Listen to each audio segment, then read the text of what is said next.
नमस्कार, मी संदीप देसाई. महाराष्ट्र एक पाऊल पुढे मध्ये आपलं स्वागत आहे. मुख्यमंत्री देवेंद्र फडणवीस यांच्या हस्ते महा डीबीटी 2.0 पोर्टलवर 29 नवीन कल्याणकारी योजनांचा अत्यंत दिमागदार शुभारंभ करण्यात आलेला आहे. स्वातंत्र्य दिनाच्या ऐतिहासिक पर्वावर मुख्यमंत्री देवेंद्र फडणवीस यांनी राज्यातील जनतेला डिजिटल इंडियाच्या धर्तीवर ही सुलभ प्रशासनाची नवी भेट दिली आहे.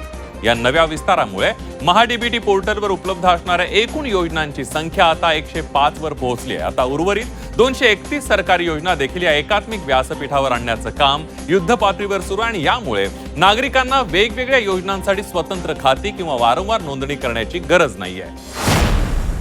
आपले महाडीबीटीचं जी व्यवस्था आहे ती अधिक चांगली, अधिक डिपेंडेबल आपण तयार केली आणि त्या माध्यमातून आता वेगवेगळ्या स्कीम्सचं ऑनबोर्डिंग आपण सुरू केलंय.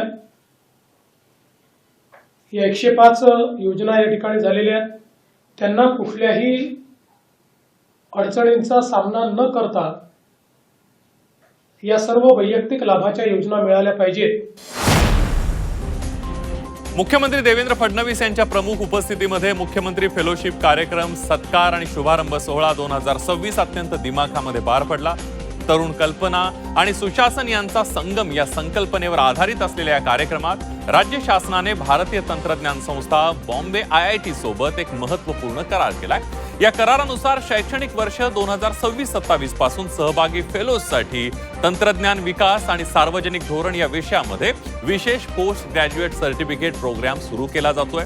या अभ्यासक्रमामध्ये 20 दिवसांचं प्रत्यक्ष क्लासरूम ट्रेनिंग, वर्षभरामध्ये 90 तासांचं ऑनलाईन लर्निंग आणि IITचे वरिष्ठ प्राध्यापक, निवृत्त सनदी अधिकारी व तज्ज्ञांचं थेट मार्गदर्शन यांचा समावेश असणार आहे. या तांत्रिक अभ्यासक्रमामुळे तरुण फेलोजची कार्यक्षमता वाढेल आणि ते प्रशासनामध्ये अधिक आधुनिक आणि विज्ञानावर आधारित दृष्टिकोन आणू शकतील असा विश्वास मुख्यमंत्री देवेंद्र फडणवीस यांनी व्यक्त केला.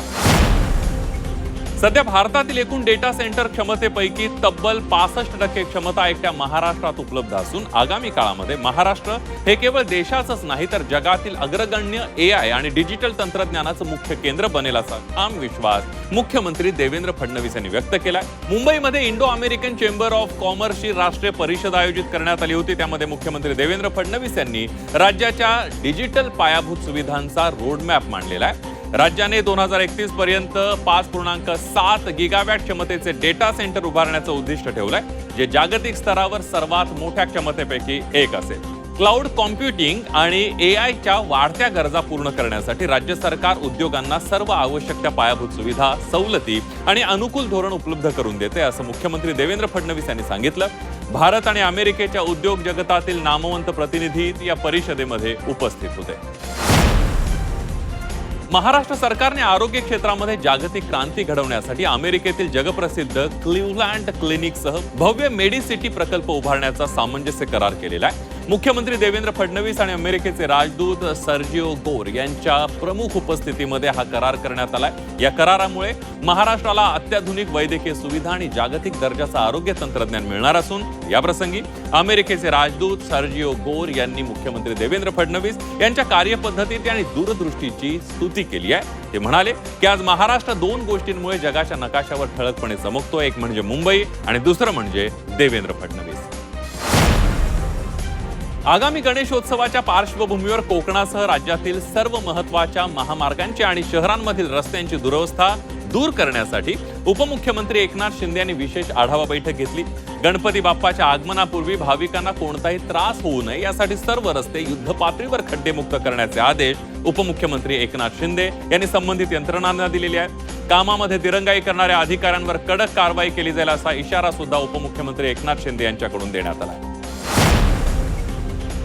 बारामतीच्या धर्तीवर बीडचा विकास करण्याची घोषणा उपमुख्यमंत्री सुनेत्रा पवार यांनी केली आहे. स्वातंत्र्य दिनाच्या मुख्य शासकीय सोहळ्यामध्ये त्या बोलत होत्या. ज्या कष्टकरी आणि ऊसतोड कामगार आईवडिलांच्या हातात आयुष्यभर केवळ कोयता राहिला, त्यांच्या पुढील पिढीच्या हातात आधुनिक शिक्षण, वही आणि पेन देणं हेच आमच्या सरकारचं ध्येय आहे असं उपमुख्यमंत्री सुनेत्रा पवार म्हणाल्या. या बातमीसह महाराष्ट्र एक पाऊल पुढे मध्ये वेळ झाली. इथेच थांबण्याची. ताज्या बातम्यांसाठी पहा फक्त झी 24 तास.